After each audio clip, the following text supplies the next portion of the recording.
Mula sa halos 21 oras noong nakaraang taon, tumuntong sa higit 30 oras ang traslasyon o paglalakbay ng Poong Jesus Nazareno pabalik sa kanyang tahanan sa simbahan ng Quiapo. Makailang ulit ding nagkaroon ng tensyon ng mabalahaw ang andas sa bahagi ng Arlegui at nang inanunsyong ititigil pansamantala ang traslasyon, bagay na tinutulan ng maraming deboto. Narito si Dustin Bayog. ¡Viva Señor Jesús Nazareno! ¡Viva Señor Jesús Nazareno! ¡Viva Señor Jesús Nazareno!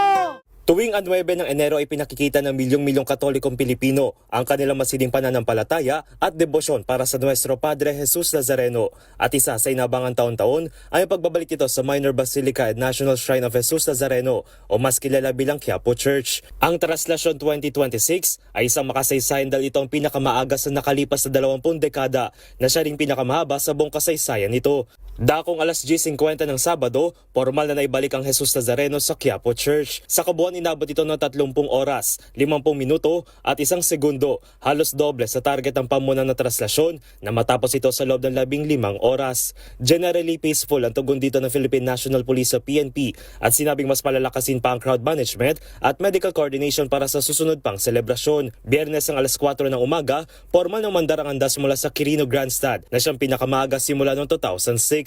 Ngunit ang mabilis na simula ay naudlot ang magtungo na ang andas sa Arlegui Street pasadong alas 3 ng hapon. Alas 3:22 ng hapon, naitala na naputol ang lubid na umila sa andas na kalaunan ay napalitan din. Dahil dito at sa hindi na mahulog ang karayom na sitwasyon ng mga deboto na nais lumapit at makasampas sa andas, tumagal hanggang gabi ang traslasyon sa Arlegui Street. Pasadong alas 8 ng gabi na makalis ang andas sa Arlegui Street patungong Fraternal hanggang sa magdire-diretso na ito sa Vergara Street at Duque de Alba Street. At eksaktong alas 4:05 ng umaga ng Sabado, nakarating ang andas sa Plaza del Carmen, tapat ang San Sebastian Church para sa tradisyonal na dungaw o pagtatagbo ng imahe ng Our Lady of Mount Carmel de San Sebastian at ng Jesus Nazareno. Dito inanunsyo ng pamunan ng traslasyon na pansamantala itong ihinto upang makapagpahinga, ngunit hindi bumitaw ang mga deboto at nagpatuloy ito sa pag-usad. Maaring yung pagkakaunawa ng mga mamamasan ay hindi na ito ibabalik sa Quiapo.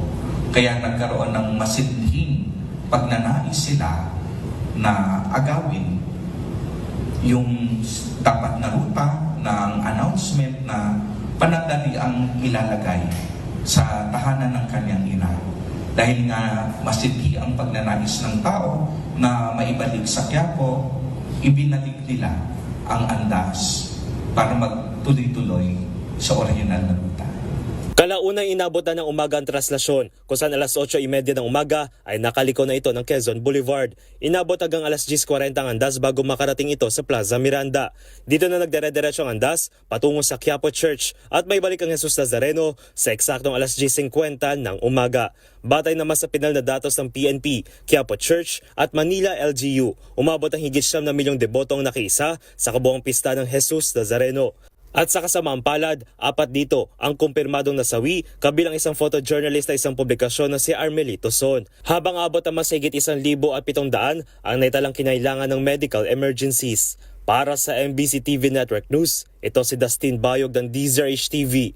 Una sa Pilipinas, una sa Pilipino.